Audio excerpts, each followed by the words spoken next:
ஜெபம் செய்வோம். நாம் யாவரும் எழுந்து நின்று நம்முடைய கிருபைக்காக இந்த நாளின் புதிய பலனால் தேவன் நம் ஒவ்வொருவரை நிரப்பும்படி நாம் கேட்போம். ஆண்டவரே, இந்த நாளுக்குரிய எங்களுடைய புது பலன், இந்த நாளுக்கு கர்த்தர் எங்களுக்கு வைத்திருக்கிற கிருபையை நாங்கள் முழுமையாய் பெற்றுக்கொள்ளத்தக்கதாக கிருபையால் எங்கள் ஒவ்வொருவரையும் நிரப்புவீராக என்று கேட்போம். கிருபையிலே நாங்கள் வளர வேண்டும் என்று சொல்லியிருக்கிறேன். கிருபையிலே நாங்கள் பெருக வேண்டும் என்று சொல்லியிருக்கிறேன். கிருபையை எங்கள் ஒவ்வொருவருக்கும் நிறைவாய் தருவீராக. எருசலேமின் குடிகளின் மேலும் தாவீதின் குடும்பத்தார் மேலும் கிருபையின் ஆவியை ஊற்றுவேன் என்று சொன்ன தேவன் சம்பூரணமான கிருபையால் எங்கள் ஒவ்வொருவரையும் ஆளுகை செய்யுங்க. கிருபையின் ஆவி எங்கள் ஒவ்வொருவரையும் நிரப்பட்டும், ஒவ்வொருவரையும் நிரப்பட்டும். நாங்கள் ஒருவராகிலும் வெறுமையான பாத்திரமாய் அல்ல, வெறுமையான பாத்திரமாய் அல்ல, ஜீவனுள்ள நாளெல்லாம் நிரம்பி வழிகிற பாத்திரமாக ஆண்டவரை எங்களை திருப்தி ஆக்குங்க. நிரம்பி வழிகிற அனுபவத்தை ஒவ்வொருவருக்கும் தருவீராக. மோசே ஜெபிக்கிறது போல நாங்களும் கேட்கிறோம். ஆண்டவரே, இந்த காலையிலே கிருபையால் எங்களை திருப்தியாக்குகிற தேவன் நிரம்பி வழி செய்து நாரதிலும் அது கிருபையால் எங்களை நிரப்புவீராக. கிருபை பெற்ற ஜனங்களை நாங்கள் திரும்பி செல்ல எல்லாருக்கும் உதவி செய்யுங்க.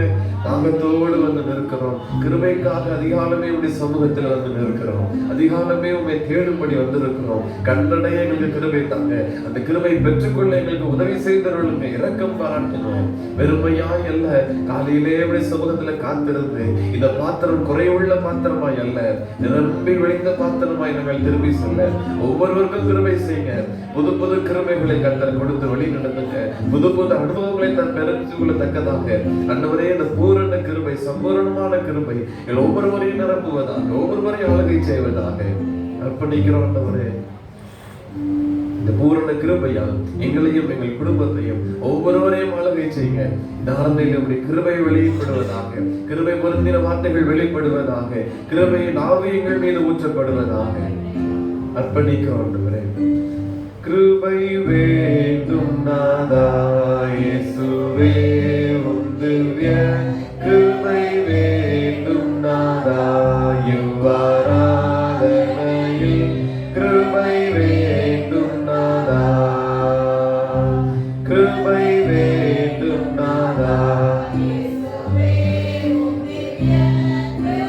வேண்டும் நாதா யுவராதனையில் கிருபை வேண்டும் நாதா.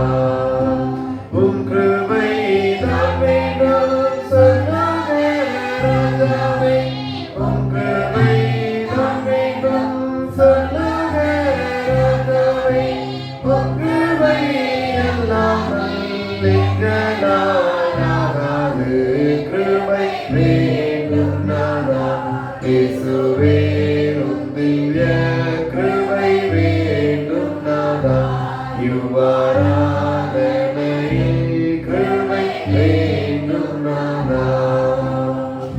தாகத்தோடு இருக்கிறோம். கிருபையால் எங்கள் ஒருவரை நடப்பங்க. இந்த ஆராதனையில் நம்முடைய கிருபையை பெற்று செல்ல உதவி செய்யும். இயேசுவின் நாமத்தில் ஜெபிக்கிறோம் பிதாவே, ஆமென். ஆராதனை காரணமாக நம் பாடல்காரிலே 20வது பாடலை பாடுவோம். 20வது பாடல், எத்தனை எத்தனை இன்னல்கள் என்னை தாக்கி.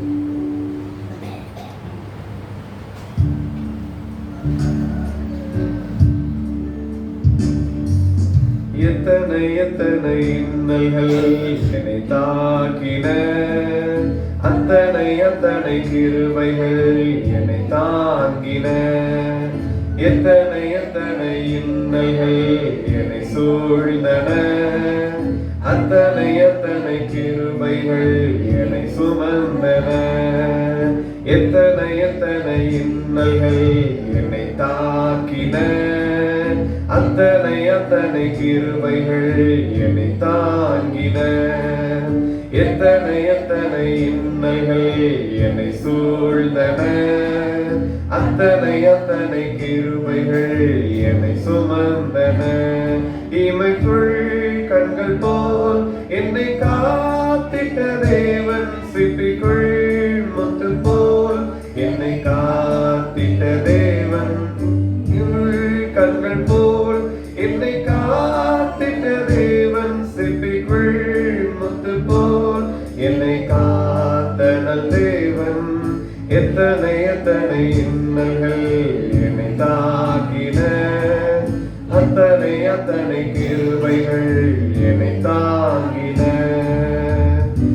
வியாதி என்னும் இன்னல் வந்து என்னை தாக்கிற்று.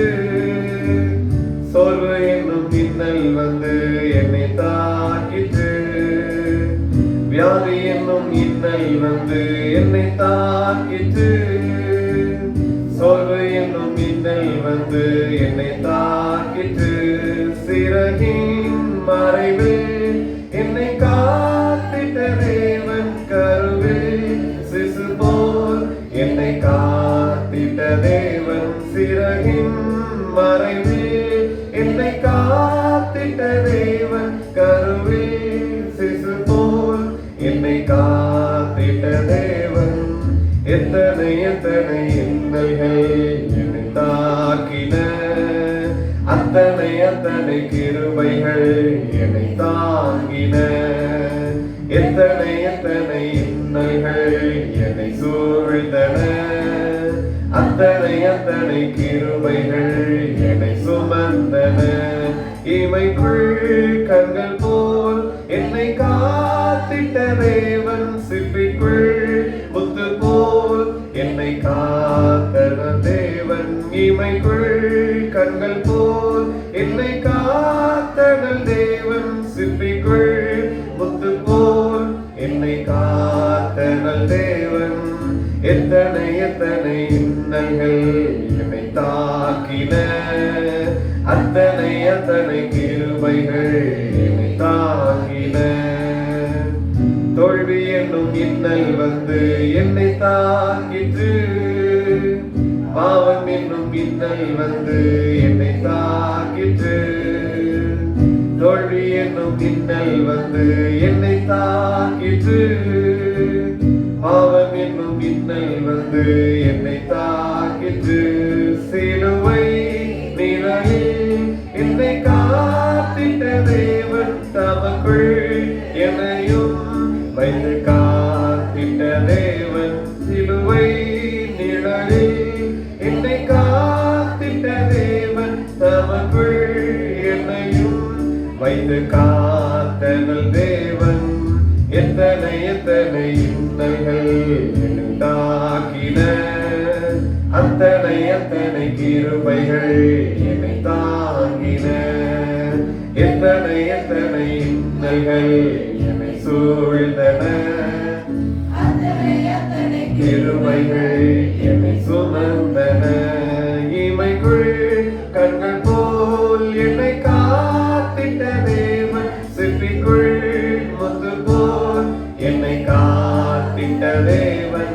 இமைக்குள் கண்கள் போல் என்னை காத்தனல் தேவன், சிப்பிக்குள் முத்து போல் என்னை காத்தனல் தேவன். எத்தனை எத்தனை இன்னல்கள் என்னை தாக்கின, அத்தனை அத்தனை கிருபைகள் என்னை தாங்கின. தோல்வி என்னும் இன்னல் வந்து என்னை தாக்கிற்று. பாவம் என்னும் இன்னல் வந்து என்னை தாக்கிற்று. தோல்வி என்னும் இன்னல் வந்து என்னை தாக்கிற்று. பாவம் என்னும் இன்னல் வந்து என்னை தாக்கிற்று. சிலுவை நிழலில் என்னை காத்திட்ட தேவன், என்னையும் வைத்து காத்திட்ட தேவன். சிலுவை நிழலில் என்னை காத்திட்ட தேவன், தமக்குள் என்னையும் வைத்து காத்தனல் தேவன். எத்தனை எத்தனை இன்னல்கள் என்னை தாக்கின, அத்தனை அத்தனை கிருபைகள் என்னை தாங்கின. எத்தனை எத்தனை இன்னல்கள் என்னை சூழ்ந்தன, அத்தனை அத்தனை கிருபைகள் என்னை சுமந்தன. இமைக்குள் கண்கள் போல் என்னை காத்திட்ட தேவன், சிப்பிக்குள் முத்து போல் என்னை காத்திட்ட தேவன். இமைக்குள் கண்கள் போல் என்னை காத்தனல் தேவன், சிப்பிக்குள் முத்து போல் என்னை காத்தனல் தேவன். எத்தனை எத்தனை இன்னல்கள் என்னை தாக்கின, அத்தனை அத்தனை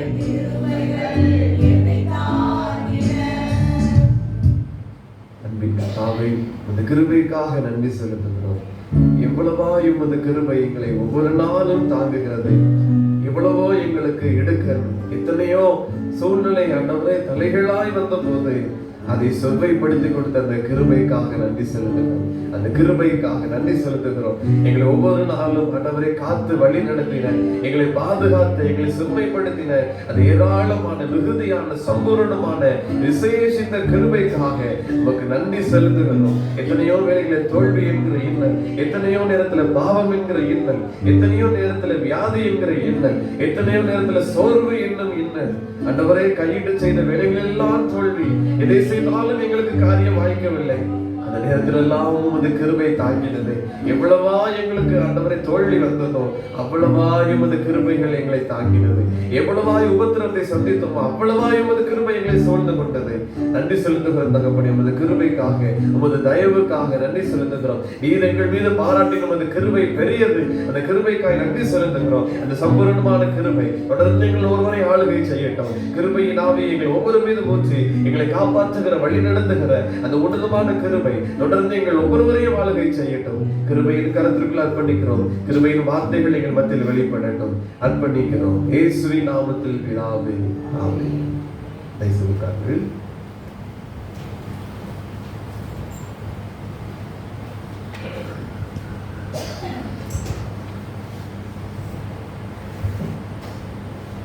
இந்த நாளிலும் கிருபையை குறித்து தேவ சன்னிதானத்திலே தியானித்துக் கொண்டிருக்கிற ஒருவரையும் வாழ்த்துகிறேன்.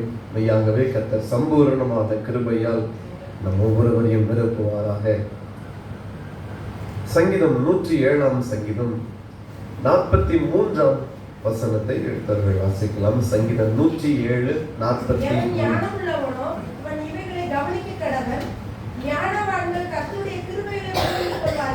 எவன் ஞானம் உள்ளவனோ அவன் இவைகளை கவனிக்க கடவன். ஞானவான்கள் கர்த்தருடைய கிருபைகளை உணர்ந்து கொள்வார்கள். ஞானவான்கள் கர்த்தருடைய கிருபையை உணர்ந்து கொள்வார்கள். எத்தனையோ இன்னல்கள், எத்தனையோ ஆபத்துக்கள், எத்தனையோ நாசமோசங்கள் நம்மை சூழ்ந்து கொண்டாலும் அவைகள் எல்லாவற்றிலிருந்து நம்மை காப்பாற்றினது தேவ கிருபைதான். ஆகவேதான் தாவீது இந்த தேவ கிருபையை அதிகமாய் வாஞ்சித்து பிடித்து கொண்டார். ஞானம் உள்ளவன் கிருபையை உணர்ந்து கொள்வான். கிருபையெல்லாம் என்ன? கிருபை என்றால் என்ன? அதெல்லாம் ஒரு பிரயோஜனமா? கிருபை கிருபை என்று சொல்லி என்ன கிடைக்க போகிறது? இதெல்லாம் ஞானம் அற்றவர்கள் பேசுகிற காரியம். ஞானவான்கள் அதை உணர்ந்து கொள்வார்கள். ஒவ்வொரு ஆபத்துகளிலும், நமக்கு பலவீனத்திலும், சோர்வுகளிலும், தோல்வியிலும், எத்தனையோ இடுக்கணிலும் நம்மை காப்பாற்றி கொண்டிருக்கிற இந்த கிருபையை யார் உணர்ந்து கொள்வார்கள் என்றால் ஞானவான்கள் உணர்ந்து கொள்வார்கள். எவன் ஞானம் உள்ளவனோ இவைகளை, இந்த கிருபையை குறித்து அவன் கவனிக்க கடவன். அந்த கிருபையை கவனித்து பார்க்க வேண்டும். இந்த கிருபையை தான் நம்ம இந்த 19 நாட்களை தியானித்து இந்த 20வது நாளுக்குள் நம்ம வந்திருக்கிறோம். கிருபையை குறித்து 20 நாள் தியானித்திருக்கிறோம். எவ்வளவாய் நம்மை நடத்தி இருக்கிறது. ஒவ்வொரு கிருபையை நம் புது கிருபையை தியானித்து கொண்டிருக்கிறோம். பாருங்கள், ஒவ்வொரு நாளும் நம்மை நடத்துகிறது, நம்முடைய குடும்பத்தை நடத்துகிறது தேவ கிருபை. ஆகவே இந்த கிருபையை அதிகமாய் நாம் கவனிக்க வேண்டும். இவைகளை உணர்ந்து கொள்ள வேண்டும். நம்முடைய நீதி, நம்முடைய பிரயாசம் எதுவும் இல்லை.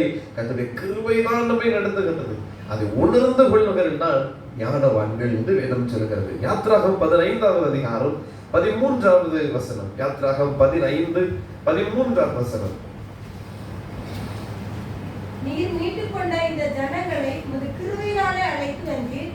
உம்முடைய பரிசுத்த வாசஸ்தலத்துக்கு நேராக அவர்களை உமது பலத்தினால் வழிநடத்தினீர். பாருங்கள், இங்கே மோசே சொல்லுகிற காரியம், இந்த ஜனங்களை குறித்து பாடின பாட்டிலிருந்து காரியத்தை சொல்லுகிறார். நீர் மீட்டுக்கொண்ட இந்த ஜனங்களை உமது கிருபையினால் அழைத்து வந்தீர். அது மாத்திரமல்ல, உம்முடைய பரிசுத்த ஸ்தலத்துக்கு நேராக அவர்களை உமது பலத்தினால் வழி நடத்தினீர். நம்மை மீட்டு கொண்டது ஆண்டவருடைய கிருபை. இந்த அதிகாலையில கிருபைக்காய் காத்திருக்கும்படி நம்மை கொண்டு வந்திருக்கிறார். அது மேலான கிருபை. அல்லேலூயா. அந்த உன்னதமான கிருபையை குறித்து தியானிக்கும்படி தேவன் நம்மை வழி நடத்தி இருக்கிறார். பரிசுத்த ஸ்தலத்திற்கு நேராக நம்மை பலப்படுத்தி வழி நடத்தி இருக்கிறார். 2 அனுபவம் அதில் சொல்லியிருக்கிறார். மீட்டு கொண்டதும் கர்த்தருடைய கிருபை, வழி நடத்துகிறதும் கர்த்தருடைய கிருபை. அப்படி இதை தாண்டி வேற ஒன்றும் இல்லை. இதை தாண்டி வேறு ஒன்றும் இல்லை. நடந்து வந்த பாதை, நீ நடக்க போகிற பாதை, இது எல்லாவற்றிலையும் வழி நடத்தினது கிருபை. இதை தாண்டி அடுத்தது ஆவிக்குரிய அனுபவம் தான், அது மீட்டுக் கொள்ளுதல். பாவத்திலிருந்து நம்மை மீட்டுக் கொண்டார், அதுவும் கிருபை. இந்த ரெண்டையும் தாண்டி வேற ஒன்றுமே இல்லை. அப்ப கிருபைக்குள்ள எல்லாம் அடங்கிவிட்டது. ஞானம் உள்ளவன் இதை உணர்ந்து கொள்வார். அதனாலதான் மோசே ஜெபிக்கிறார், எங்கள் வாழ்நாள் எல்லாம் களி கூர்ந்து மகிழும்படி காலையிலே உமது கிருபையால் எங்களை திருப்தியாகும். இந்த வார்த்தையை சொன்ன மோசே தான் சொல்லுகிறார், உடைய ஜனங்களை அழைத்து வந்ததும் மீட்டு கொண்டதும் நீ உடைய கிருபை தான் என்று சொல்ல இந்த மோசே தான் உணர்ந்து சொல்லுகிறார், எங்கள் வாழ்நாள் எல்லாம் நாங்கள் இதை களி கூர்ந்து மகிழ உமது கிருபையால் காலையில் எங்களை திருப்தியாக்குகிற தேவ கிருபையை பெற்றுக் கொள்ள வேண்டும். பாருங்கள், இந்த கிருபையை பெற்றுக்கொண்டு வளர வேண்டும். கிருபையில பெருக வேண்டும், கிருபையில விருத்தி அடைய வேண்டும். இயேசுவை குறித்து தான் சொல்லுகிறது, அவர் ஞானத்திலும் வளர்த்தியிலும் தேவ கிருபையிலும் மனுஷத்தையிலும் விருத்தி அடைய அதிகமாய் ஒவ்வொரு நாளுக்கு நாள் இந்த விருத்தி அடைய அனுபவம் வேண்டும். கிருபையில பெற்றுக்கொண்டேன் அது போதாது, விருத்தி அடைய வேண்டும். பாருங்கள், 1 தீமோத்தேயு 1 அதிகாரம் 14 வசனம். நம்முடைய கர்த்தரின் கிருபை கிறிஸ்து இயேசுவின் மேல் உள்ள விசுவாசத்தோடும் அன்போடும் கூட என்னிடத்தில் பரிபூரணமாய் பெருகிற்று. கிருபையை குறித்து இங்கே தீமோத்தேயுக்கு முதல் கடிதத்திலே பவுல் எழுதுகிறபடி இந்த வார்த்தையில சொல்லுகிறார், அது பரிபூரணமாய் பெருகிற்று என்று எழுதுகிறார். தேவனுடைய கிருபையை குறித்து அதிகமாய் பவுல் உணர்ந்தவர். ஆகவேதான் சொல்லுகிறார், இந்த கிருபை பரிபூரணமாக, கொஞ்சம் குறைய அல்ல, அது பரிபூரணமாய் என்னிடத்தில் பெருகிற்று. கர்த்தரின் கிருபை கிறிஸ்து இயேசுவின் மேல் உள்ள விசுவாசத்தோடு அன்போடு கூட என்னிடத்தில் பரிபூரணமாய் பெருக வேண்டும், குறைவாய் அல்ல. என்னுடைய பாத்திரம் இன்றைக்கும் நிரம்பி வழிந்திருக்க வேண்டும். பரிபூரணமான கிருபை ஒன்று இல்லாமல் இருக்க வேண்டும் அல்லது பரிபூரணமாய் இருக்க வேண்டும். குறைவாய் கர்த்தர் நம்மை ஒரு நாள் வைக்க மாட்டார், நாமும் அதற்கு இடம் கொடுத்து விடக்கூடாது. நிரம்பி வழிகிற பாத்திரமாய் நாம் இருக்க வேண்டும். ஆதியாகமம் 7 அதிகாரத்துல ஒரு அனுபவத்தை பார்க்கிறோம். பாருங்கள், நோவாவின் பேழை அனுபவம் தான் பார்க்கிறோம். அதுல பேழை கூட்டப்பட்ட பிறகு 17, 18 வசனங்களிலே நீங்கள் பார்க்கலாம், அங்கே ஜலம் உயர உயர இந்த பேழை மிதந்தது என்று 2 வசனமும் சொல்லுகிறது. தண்ணீர் உயர உயர இந்த பேழை மிதக்க ஆரம்பித்தது. அது மூழ்கி போகவில்லை, மிதக்க ஆரம்பித்தது. அதே போல கிருபை பெருக பெருக நம்முடைய வாழ்வு உயர ஆரம்பிக்கும். அது மூழ்கி போகாது, அது மிதக்கிற உயர்கிற அனுபவத்தை கர்த்தர் தருவார். பெருக பெருகதான் அனுபவம். 2 வசனமாவே தான் சொல்லுகிறது, பேழை மிதக்க வேண்டும் என்றால், பேழை உயர்வான ஸ்தலத்திற்கு போக வேண்டும் என்றால் பெருக வேண்டிய அனுபவம் பெருக வேண்டும். கிருபையில நாளுக்கு நாள் பெருகினால், பரிபூரணமான சம்பூர்ணமான கிருபையின் வாழ்வில பெருகினால் நான் உயரத்திற்கு போவேன். பாருங்கள், அதில் மலைகளுக்கு மேலாக தண்ணீர் எல்லாம் வந்தது. இந்த பேழை மலைகளுக்கெல்லாம் மேல் மிதந்தது என்று அது வேதவசனம் சொல்லுகிறது.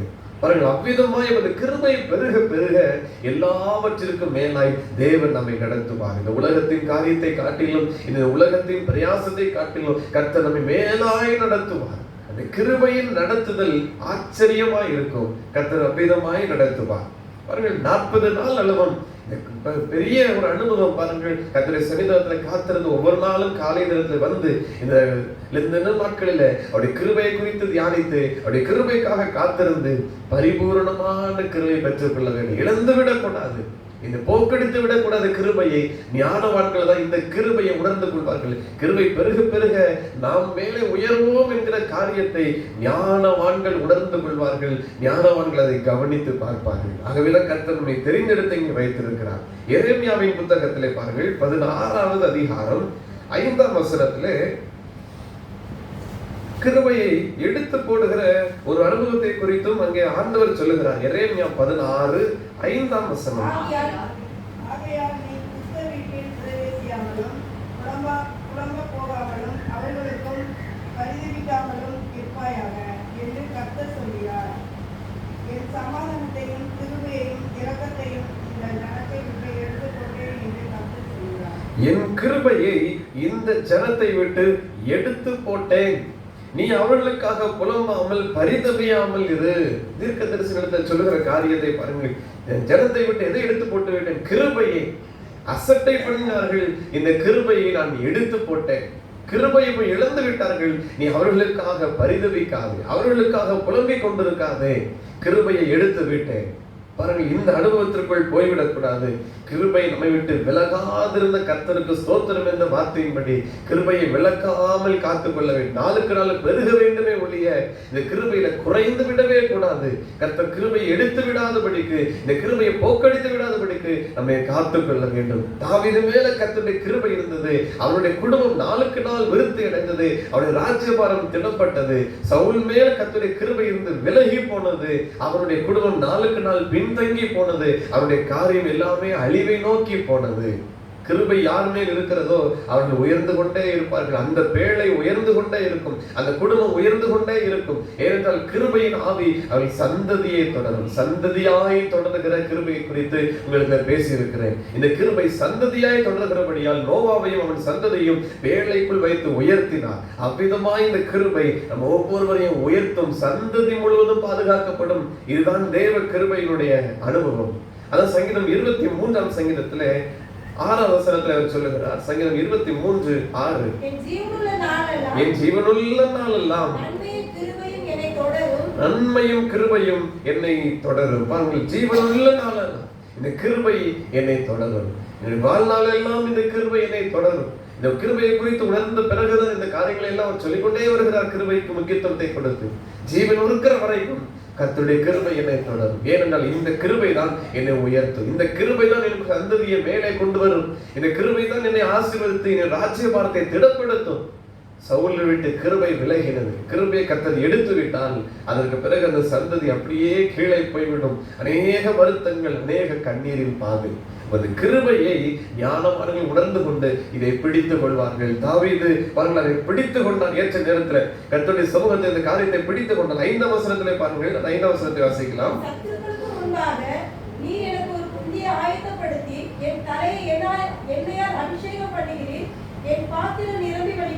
பாருங்கள், ஜீவனுள்ள நல்ல கிருபை தொடர்கிறது. அது எப்படி தொடர்கிறதாம்? அந்த அபிஷேகத்தினால் நிறைய பண்ணுகிறாராம். என் தலையை எண்ணெயால் அபிஷேகம் பண்ணுகிறேன், என் பாத்திரம் நிரம்பி வழிகிறது. பரிசுத்த ஆவியால் அபிஷேகிக்கிற தேவன் நம்முடைய பாத்திரத்தை, கிருபையின் பாத்திரத்தை நிரம்பி வழிய செய்கிறார். கிருபையில எப்படி பெருக முடியும்? எப்படி வளர முடியும்? எப்படி விருத்தி அடைய முடியும்? பரிசுத்த ஆவியை பெற்றுக்கொள்ள வேண்டும். பரிசுத்த ஆவியானவரை பெற்றுக்கொள்ள வேண்டும். நமக்குள் அவரை துக்கப்படுத்தாதபடி அவரை நம்மோடு வைத்துக் கொள்ள வேண்டும். அதை காத்துக் கொள்ள வேண்டும். நம்முடைய உலகத்தின் காரியங்களுக்கு இடம் கொடுக்காமல் இன்னும் கர்த்தருடைய சமூகத்தை சேர ஆவியானவர் நம்மை இன்னும் பலமாய் கிரியை செய்ய ஒப்பு கொடுக்க வேண்டும். ஆவியானவர் நம்மை நிரப்பினால் நம்முடைய பாத்திரம் நிரம்பி வழிகிற ஒரு பாத்திரமாய் இருக்கும். அதான் இந்த காரியத்தை சொல்லுகிறார். என் பாத்திரம் நிரம்பி வழிகிறது, என்னையால் அபிஷேகம் பண்ணுகிறேன். அந்த பரிசுத்த ஆவியின் அபிஷேகம் நம்ம மீது இருக்கிற போது நம்முடைய பாத்திரம் நிரம்பி வழியும். அது குறைவுள்ள பாத்திரமாய் இராது.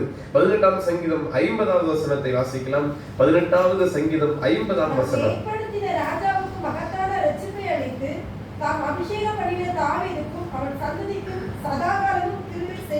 பாருங்கள், பரிசுத்த ஆவியின் அபிஷேகம் யார் மீது இருக்கிறதோ அவர்களுக்கும் அவர்கள் சந்ததிக்கும் சதா காலமும் கிருபை செய்கிறார்.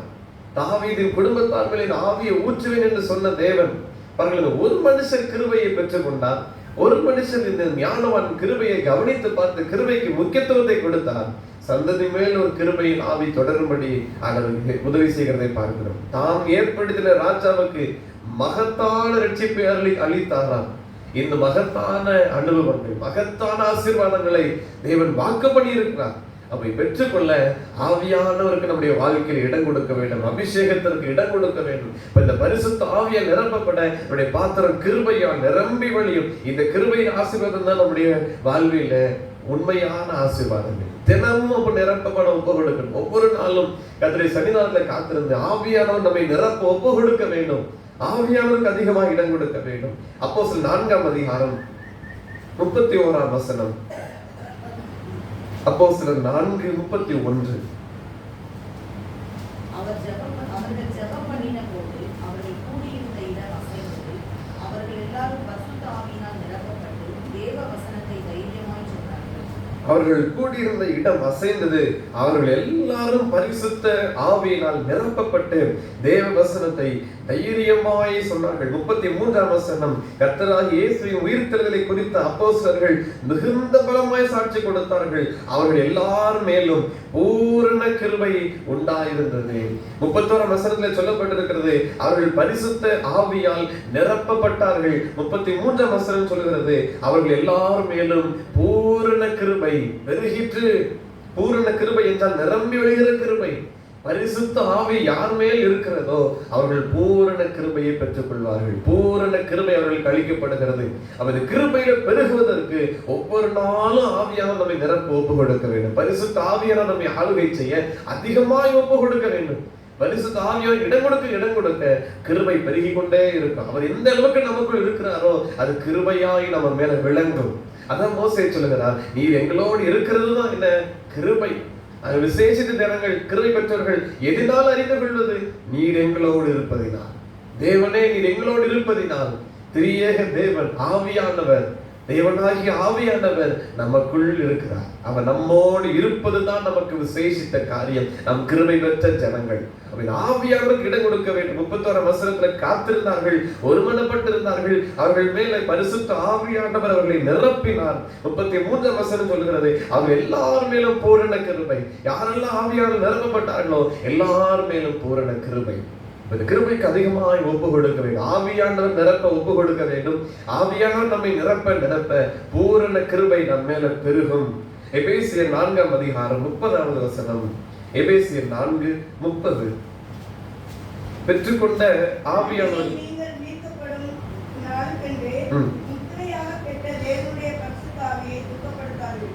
பெற்றுக்கொண்ட இந்த பரிசுத்த ஆவியை சிலர் துக்கப்படுத்தி அந்த கிருபையை இழந்து போகிறார்கள். தாவீது இந்த கிருபையை பெற்றுக்கொள்வதற்கு அவன் மேல் தேவ ஆவியானவர் இருந்தார். அதுல என்ன செய்கிறார்? ஒரு நேரத்துல பாவம் செய்யும்போது அந்த கிருபை ஆவியானவர் வெளியே போய்விடுகிறார், இழந்து விடுகிறார். அதான் சொல்லுகிறார், உடைய பரிசுத்த ஆவி என்னிடத்திலிருந்து எடுத்துக்கொள்ளாதிரும். இந்த ஆவியானவர் தன் மேல இருந்தால்தான் அவருக்கு கிருபை பெருகினது. போய்விட்டால் கிருபை எல்லாம் போய்விடும். கிருபை போய்விட்டால் எந்த ஆசீர்வாதமும் நிலைக்காது. எந்த ஆசீர்வாதங்களையும் அவருடைய வாழ்க்கையில சுதந்திரித்துக் கொள்ளவே முடியாது. எங்கு போனாலும் தோல்விதான். எதை செய்தாலும் அவர்களுக்கு தோல்விதான். எந்த பக்கம் திரும்பினாலும் வருத்தத்தின் அப்பத்தை தான் சாப்பிட வேண்டும். ஆகவே தான் அந்த உணர்ந்து கொண்ட தாவீது ஞானவானாய் இந்த கிருபையை உணர்ந்து கொண்டபடியால் தான் மீண்டும் கர்த்தருடைய சமூகத்துல என்னுடைய நீதியின்படி, எனக்கு நியாயத்தின்படி எல்லாம் சொல்லல, 50 வாசகங்கள் முதல் வசனத்தை சொல்லுகிறார், கிருபையின்படி எனக்கு இறங்கி பரிசுத்தாவியை எடுத்துக்கொள்ளாமல் ரட்சணிய சந்தோஷத்தை திரும்பவும் எனக்கு தாரும், பரிசுத்தாவியை மீண்டும் எனக்கு தாரும். ஏனென்றால் பரிசுத்த ஆவியானவர் நம்மோடு கூட இருந்தால் நம் கிருபையில அதிகமாய் பெருக முடியும். ஆகவே இந்த வார்த்தை சொல்லுகிற 30ஆம் வசனத்துல இந்த பரிசுத்த ஆவியை பெற்றுக்கொண்ட பரிசுத்த ஆவியை, முத்திரையாக பெற்றுக்கொண்ட பரிசுத்த ஆவியை துக்கப்படுத்தாதீர்கள். நம்முடைய சிந்தனைகள், நம்முடைய வார்த்தைகள், செயல்கள் இந்த ஆவியானவரை துக்கப்படுத்தி விட்டால் ஆவியானவர் நம்மை விட்டு போய்விடுவார். சிம்சோனுக்குள் இருக்கிற போது அவன் பலத்த மனுஷனாக இருந்தான், அவன் பலவானா இருந்தான். ஆனா எப்போ அவனை விட்டு அவர் போனால், ஆவியானவர் வெளியேறினாரோ அவனுக்கு அந்த காரியம் தெரியாமல் போனது. ஆவியானவர் நமக்குள் வருகிற போது நமக்கு வித்தியாசம் தெரியும். ஒரு பலமாய் இருக்கும், நம்ம இன்னும் கிறிஸ்துவுக்குள் அதிகமாய் பலமாய் செயல்பட முடியும். ஆனால் வெளியே போகிற போது அனுபவம் இல்லாமல் போய்விடுவார், சொல்லாமல் போய்விடுவார். அந்த காரியத்தை உணர்ந்து கொள்ள மாட்டோம். இருக்கிறார் என்று நினைத்து கொண்டிருப்போம். அந்த பலனை இழந்து போயிருப்போம். அவர்களுக்கு பிறகுதான் நாம் பார்க்கிறார், அவன் எல்லாம் பிடிக்கப்பட்டு இழுத்து கொண்டு போகிறார்கள். விலங்கிடப்பட்டு கொண்டு போன ஒரு மனுஷனாய் அவன் வாழ்க்கை மாறி போனது. துக்கப்படுத்தி விடாமல் நம்மை காத்துக் கொள்ள வேண்டும். பெற்றுக்கொண்ட அபிஷேகத்தை, பெற்றுக்கொண்ட ஆவியானவரை துக்கப்படுத்தாமல் காத்துக் கொள்ள வேண்டும். எபிரெயர் 12ஆவது அதிகாரம் 15வது வசனம். எபிரெயர் 12:15.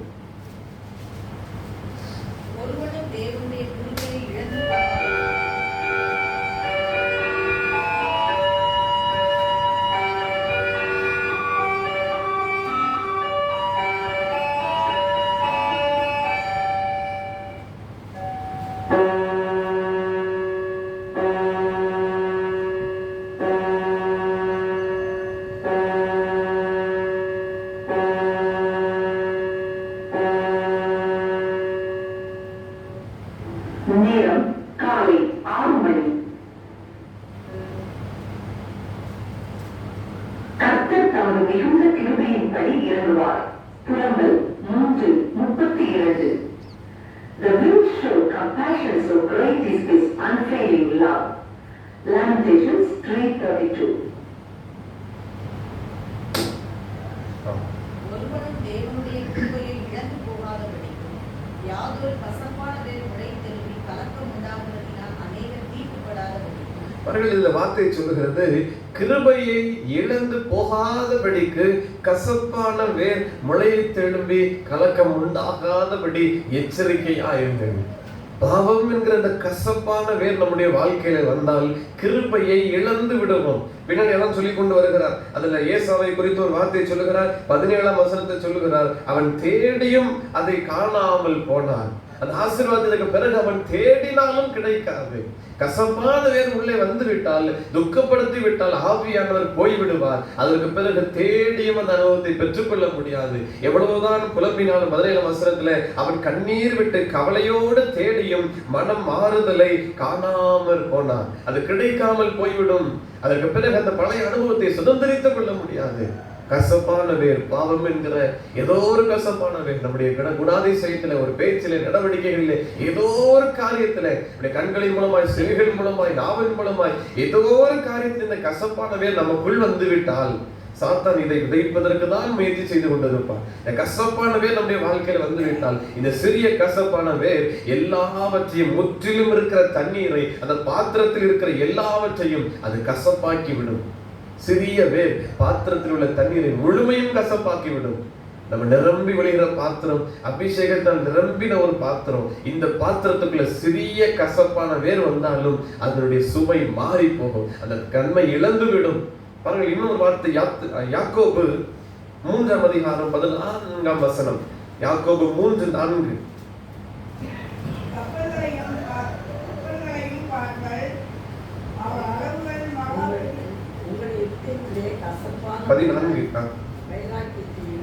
விரோதத்தையும் வைத்தீர்களானால் நீங்கள் பெருமை பாராட்டாதீர்கள். சத்தியத்துக்கு விரோதமாய் பொய் சொல்லாமல் இருதயத்தில் கசப்பான வைராக்கியத்தை நீங்கள் வைக்காமதிருங்கள் என்று சொல்லுகிறார். அதுல சொல்லுகிறார், இன்னும் அந்த வைராக்கியத்தையும் விரோதத்தையும் வைத்தீர்கள், நீங்கள் பெருமை பாராட்டாதிருங்கள். இந்த கசப்பான வேர் நமக்குள் வருகிற போது அதை குறித்து நாம் பெருமை பாராட்டி விடக்கூடாது. ஏதோ ஒரு காரியத்துல ஒரு குற்றம், ஒரு பாவம், அதை குறித்து பெருமை பாராட்டி விடக்கூடாது. 2 சகோதரர்கள் சொல்லுகிறார், மூத்தவர் தான் இளையவனோடு பேசி இத்தனை வருடங்கள் ஆகிவிட்டது, பெருமையா இந்த கசப்பான வேர், சகோதர சிநேகம் இல்லை, அங்கு குறைந்து விட்டது. அவர் சொல்லுகிறார், என் சகோதரனோடு பேசி இத்தனை வருஷங்கள் ஆகிவிட்டது, இதை குறித்து பெருமை பாராட்டி விடக்கூடாது. இந்த கசப்பான வேர் நமக்குள் இருந்தால் நம்முடைய வாழ்வையே முற்றிலும் அது கசப்பாக்கி விடும், முழுமையும் அந்த தீங்காய் மாறிவிடும், ஆவியானவரை இழந்து போய்விடுவோம். இந்த கசப்பான வேர் முற்றிலும் நம்மை கெடுத்து விடும். தாவீதை பாருங்கள், சவுல் துரத்தி வருகிறார், கொலை செய்வதற்கு எங்கு போனாலும் அவர் துரத்தி வருகிறார். ஆனா கடைசியில அந்த குகையில, அந்த கெபியில வைத்தவர் சொல்லுகிறார், என் தகப்பனே என்று தாவீது என்ன சொல்லுகிறார், சவுலை குறித்து பேசுறார், என் தகப்பனே. அவரே பயந்து போகிறார், அவருடைய கையில மாட்டிக்கொண்டார். ஆனா தாவீது சொல்லுகிறார், என் தகப்பனை. எவ்வளவாய் அழிக்க தேடினாலும் தாவீதுடைய இருதயத்தில் கசப்பான வேரை வைத்துக் கொள்ளவில்லை, பூரண அந்த அன்பு இருந்தது. பாருங்கள், கடைசியில் அழிப்பதற்கு கர்த்தர் கையில் ஒப்பு கொடுத்தாலும் கூட, இல்லை, நான் அதை தொட மாட்டேன், அவனை மேல் கை வைக்க மாட்டேன், என் தகப்பனே என்று வந்து நிற்கிறார். எவ்வளவோ நான் உங்களுக்கு என்ன செய்தேன், இவ்வளவாய் தேடிங்கிற என் தகப்பனே மீண்டும் சொல்லுகிறார். அதனால்தான் தாவீது கிருபையை அதிகமாய் பெற்றுக்கொண்டார். இந்த கசப்பான வேர் ஏதோ ஒரு அனுபவத்தில் நம்முடைய வாழ்க்கையில, நம்முடைய பேச்சுகளில, நம்முடைய செயல்களில, ஏதோ ஒரு அனுபவமாய் நம்முடைய வாழ்க்கையில இந்த சிறிய கசப்பான வேர் முளை தெளிவிட்டால் முழுமையும் அது கெடுத்து விடும். அந்த பாத்திரம் முழுவதும் நம்முடைய காரியத்தினால் இந்த கசப்பான வேறு நிமித்தமாய் அது கெட்டு போகும். பாத்திரத்தில் இருக்கிற எல்லாமே அது கெட்டு போகும் என்பதை நினைவிலே வைத்துக் கொள்ள வேண்டும். சங்கீதம் 25:7 வசனம். சங்கீதம் 25:7. இளவயதின் பாவங்களையும் என் நீந்தல்களையும் நினையாதிரும். கர்த்தாவே, உம்முடைய தயவு நீங்கி என்னை உமது கிருபையின்படியே நினைத்தருளும். பாருங்கள், இங்கே தாவீது கசப்பான வேரை உள்ளே வைக்காதது நிமித்தமாக அவர் பாத்திரம் நிரம்பி வழிந்தது. அந்த கிருபை அவருடைய சந்ததியே தொடர்ந்தது. இப்ப 25ஆம் சங்கீதத்தின் 7ஆம் வசனத்திலே பார்க்கிறோம், இளவயதின் பாவங்களையும் என் மீறல்களையும் நினையாதிரும் என்று சொல்லுகிறார். அந்த பழைய கசப்பான வேரை கர்த்தாவே நினையாதிரும். இள வயதின் பாவங்கள் அநேகம் உண்டு, கசப்பான வேர் உண்டு, கசப்பான அனுபவங்கள் உண்டு, மீறுதல்கள் உண்டு. அந்த கசப்பான அனுபவத்தை ஆண்டவரே நினையாதிரும். அதை நினைத்தால் இப்ப என் பாத்திரம் நிரம்பி வழியாது. அந்த கசப்பான வேரை கர்த்தர் நினைத்து விட்டால் என் பாத்திரம் நிரம்பி வழியாது. தாவீதுக்கு எப்படி நிரம்பி வழிந்தது? அந்த சந்ததிக்கு அந்த கிருபையின் பாத்திரம் எப்படி நிரம்பி வழிகிறதா இருந்தது?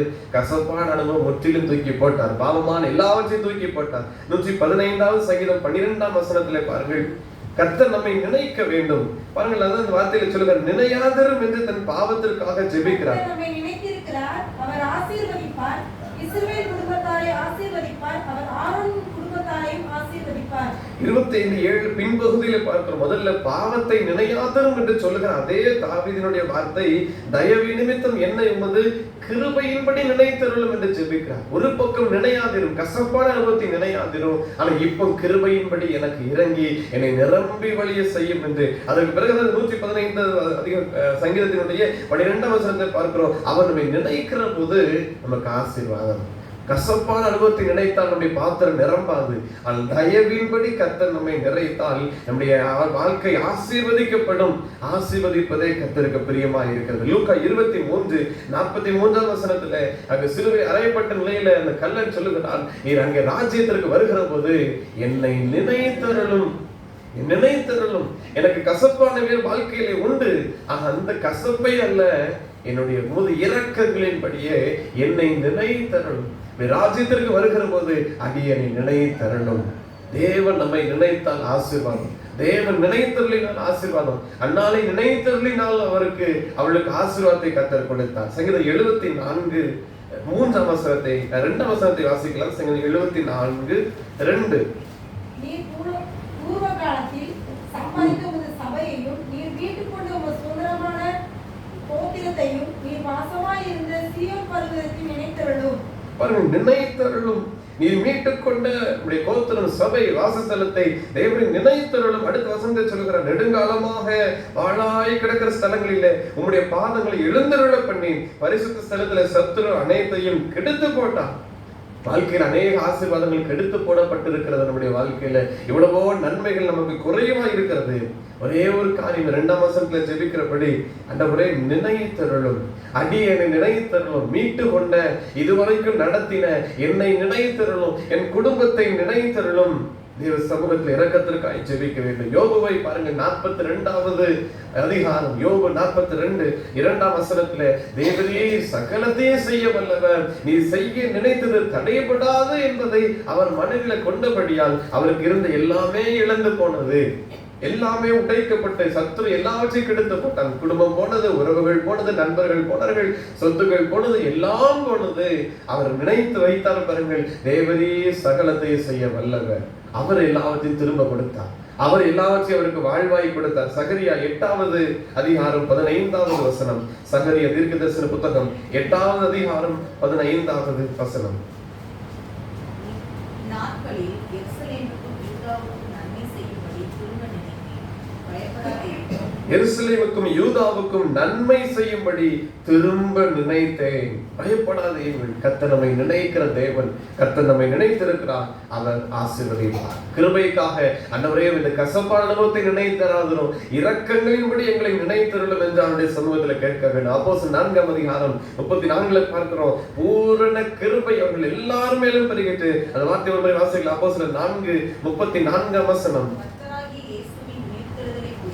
அப்போஸ்தலர்கள் மிகுந்த பலமாய் சாட்சி கொடுத்தார்கள், அவர்கள் எல்லார் மேலும் பூரண கிருபை உண்டாயிற்று. 34 நிலங்களையும் அவைகளை விற்று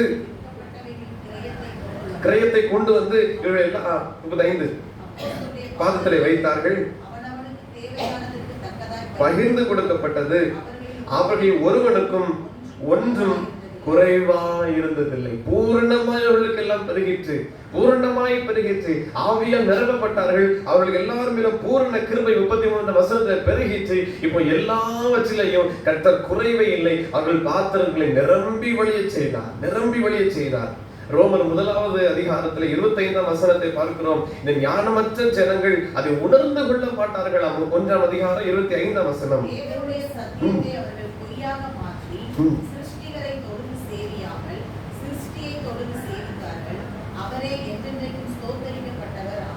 அவரே ஸ்தோத்தரிக்கப்பட்டவர். ஆனால் அதற்கு முந்தின வசனங்களில் நீங்கள் பார்க்கலாம் 21 அவர்கள் தேவனை அறிந்தும் அவரை மகிமைப்படுத்தாமல் ஸ்தோத்தரியாமலும் தங்கள் சிந்தனைகள் வீணரானார்கள். உணர்வில்லாதவருடைய இருதயம் இருளடைந்தது. யார் உணர்வுள்ளவர்கள்? ஞானவான்கள் கர்த்தருடைய கிருபையை கவனித்து பார்க்கிறார்கள். ஞானவான்களுடைய கிருபையை உணர்ந்து கொள்வார்கள். அறிந்திருந்தும் அநேகர் கிருபையை பெற்றுக் கொள்ளவில்லை. 22ஆம் வசனத்திலே அவர்கள் தங்களை ஞானிகள் என்று சொல்லியும் பைத்தியக்காரராக இருக்கிறார்கள். ஏன்? ஞானவான்கள் எதை செய்வார்கள்? கிருபையை உணர்ந்து பெற்றுக் கொள்வார்கள். அவர் கிருபையை பெறாமல் தங்களை ஞானிகள் என்று சொல்லிக் கொண்டிருக்கிறவர்கள் எல்லாம் வேதத்தின்படி சொல்லுகிறது அவர்கள் பைத்தியக்காரமாக இருக்கிறார்கள். காரணம், கிருபை இல்லாமல் தங்களையே பெருமை பாராட்டி கொண்டிருக்கிறார்கள். ஆபத்திலிருந்து காப்பது, நமக்கு ஜீவனை தருவது எல்லாம் தேவ கிருபை தான், வேற ஒன்றுமில்லை. இந்த கிருபையை தான் உணர்ந்து கொள்ள வேண்டும். ஆவியானவர் நம்மை நிரப்ப நிரப்ப நம் கிருபை பெருகி கொண்டே இருக்கும். அப்போஸ்தலர் மீது ஆவியானவர் நிரப்பினார். அவர் எல்லாருக்கும் மேலும் பூரண கிருபை பெருகினது. எபேசியர் 2வது அதிகாரம் 6வது வசனத்தை வாசித்து நிறைவு செய்வோம். எபேசியர் 2வது அதிகாரம் 6வது வசனம்.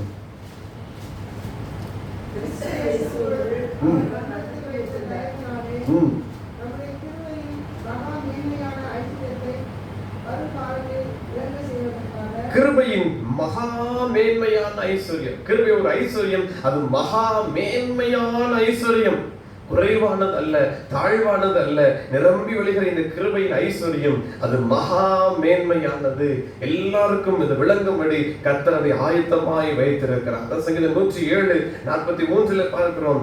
ஞானவான்கள் உணர்ந்து கொள்வார்கள். எவன் ஞானம் உள்ளவனோ அவன் இவைகளை கவனிக்க கடவன். மகா மேன்மையான ஐஸ்வர்யமான கிருபையை அவன் கவனிக்க கடவன்.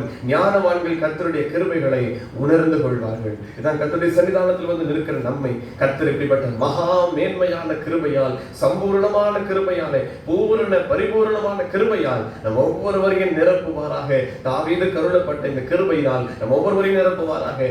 ஆவியானவர் நம்மை நிரப்ப நிரப்ப கிருபை பெருகும். ஆவியானவருக்கு இடம் கொடுத்தால் கிருபை பெருகும், இல்லை என்றால் கிருபை குறைந்து போகும். நம்முடைய வாழ்வின் ஆசீர்வாதங்கள் எல்லாம் குறைந்து போகும். இதுக்கு தடையாயிருக்கக்கூடிய சிறிய கசப்பான வேர் எதுவும் உழை திரும்பாதபடி தேவ சமூகத்தை அர்ப்பணித்து நம்ம ஜெபிப்போம். கர்த்தர் ஆவியானவர் நம்ம ஒவ்வொருவரையும் நிரப்புவாராக.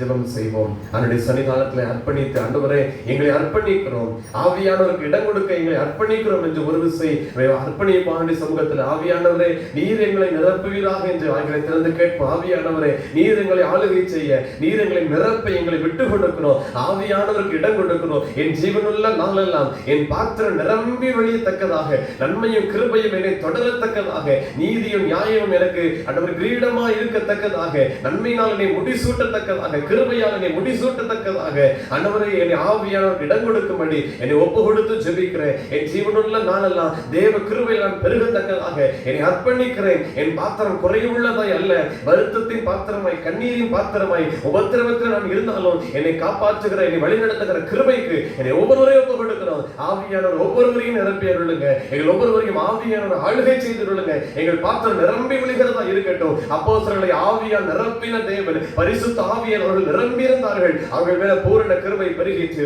எவர்கள் கிருபையை பெற்றுக் கொள்கிறார்கள், எவர்கள் ஆவியானவரை பெற்றுக் கொள்கிறார்களோ அவர்கள் கிருபையால் நிரப்பப்படுகிறார்கள். அவர்கள் ஞானவான்கள். அதுவரை ஞானவான்களாக இருக்கத்தக்க தேவனே எங்களுக்கு உணர்வுள்ள இருதயத்தை தருவீராக. கர்த்தரை குறித்து அறிந்திருக்கிறோம், கிருபையை குறித்து அறிந்திருக்கிறோம். ஆகவே ஆவியானவருக்கு இடம் கொடுக்க அதிகமாக எங்கள் ஒவ்வொருவரையும் பலப்படுத்துவீராக.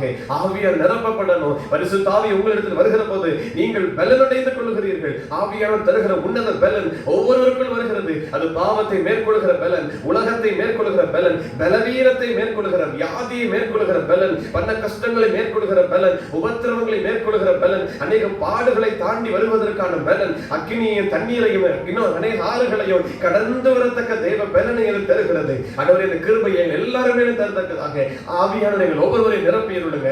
ஆவியானவருக்கு இடம் கொடுக்கிறோம். எங்கள் இருதயத்தில் பரிசுத்த ஆவியானவர் ஆண்டவரை முத்திரிக்கத்தக்கதாக, நீர் எங்களுக்குள் வாசமாயிருக்கத்தக்கதாக தொடர்ந்து எங்களை பரிசுத்தமாய் காத்துக்கொள்ள ஆவியானவருடைய பலன் எங்கள் ஒவ்வொருவருக்கும் வேண்டும். இடமில்லாமல் போகப்பட்டு நிரம்பி வழியை செய்கிற தேவன் ஆவியானுடைய கிருபை எல்லாருமே பெருகட்டும். எங்கள் சந்ததி முழுவதிலும் ஆவியானுடைய பலன், அந்த கிருபை பூரணமாய் பெருகட்டும். குறைவுள்ள பாத்திரங்களை அல்ல, நிரம்பி ஒழுகிற பாத்திரமாய் எங்கள் ஒவ்வொருவரையும் மாற்றுவீராக, எங்கள் சந்ததியை மாற்றுவீராக. அர்ப்பணிக்கிறோம். தேவ கிருபைகள் ஒவ்வொரு நாளும் தினந்தோறும் பெருக தேவரீர் எங்களுக்கு உதவி செய்திருங்க.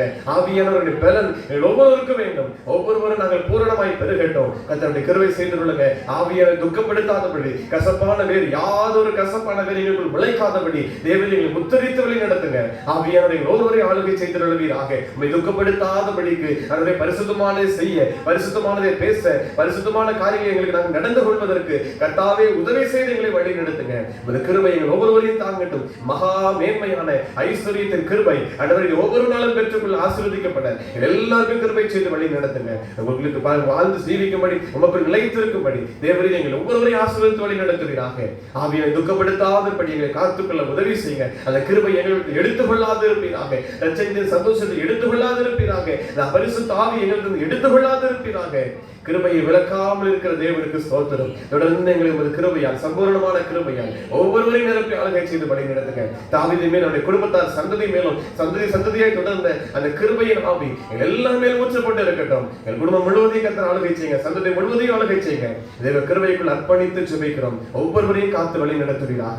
தேவனுடைய நாமம் மாத்திரம் மகிமைப்படட்டும். எங்கள் ஒவ்வொருவரையும் தாழ்த்தி அர்ப்பணிக்கிறோம். இந்த நாளின் பணிகளுக்கு ஸ்தோத்திரம். இந்த பிரயாணங்களை வாய்க்கப்படுங்க. இந்த நாளில் பணிகளை கர்த்தர் ஆசீர்வதித்துள்ளுங்க. வேலை ஸ்தலங்களுக்கு அதனுடைய கிருபை கூட வழி நடத்தட்டும். பலப்படுத்தி பாதுகாத்து வழி நடத்துவீராக. இந்த நாளின் ஆலய பணிகளுக்கு நன்றி செலுத்துகிற தேவனை கர்த்தர் சந்தித்துள்ளுங்க. அதனுடைய பணியாளர்கள் ஒவ்வொருவரையும் கர்த்தர் பாதுகாத்துக் கொள்ளுங்க. ஒவ்வொரு காரியங்களும் நேர்த்தி நடத்தத்தக்கதாக கர்த்தர் எங்களுக்கு ஆலோசனையை வழி நடத்துதலையும் தாங்க. கிருபையால் இதை செய்து முடிக்க அதனுடைய மீதம் இருக்கிற கொஞ்ச நாட்களுக்குள் இன்னும் அதிகமாக நாங்கள் கிருபையோடு நிறைவேற்றி முடிக்க தேவனுடைய அனுக்கிரகத்தை, கிருபையை அதிகமாக தந்து வழி நடத்துங்க. அர்ப்பணிக்கிறோம். மகா மேமின் கிருபை ஒவ்வொருவரையும் ஆளுகை செய்து வழி நடத்துங்க. ஆவியானுடைய பலனை இன்னும் அதிகமாக நாங்கள் வாஞ்சிக்க பெற்றுக்கொள்ள உதவி செய்யுங்க. இயேசு கிறிஸ்துவின் நாமத்தில் ஜெபிக்கிறோம் நல்ல பிதாவே. ஆமென். நம்முடைய கர்த்தராகிய இயேசு கிறிஸ்துவினுடைய கிருபையும், பிதாவாகிய தேவனுடைய அன்பும், பரிசுத்த ஆவியானவருடைய ஐக்கியமும் நம் அனைவரோடும் கூட எப்போதைக்கும் இருப்பதாக. ஆமென். என் ஆத்துமாவே கர்த்தரை ஸ்தோத்திரி, என் முழுமே அவருடைய பரிசுத்த நாமத்தை ஸ்தோத்திரி. என் ஆத்துமாவே கர்த்தரை ஸ்தோத்திரி, கர்த்தர் செய்த சகல உபகாரங்களையும் மறவாதே.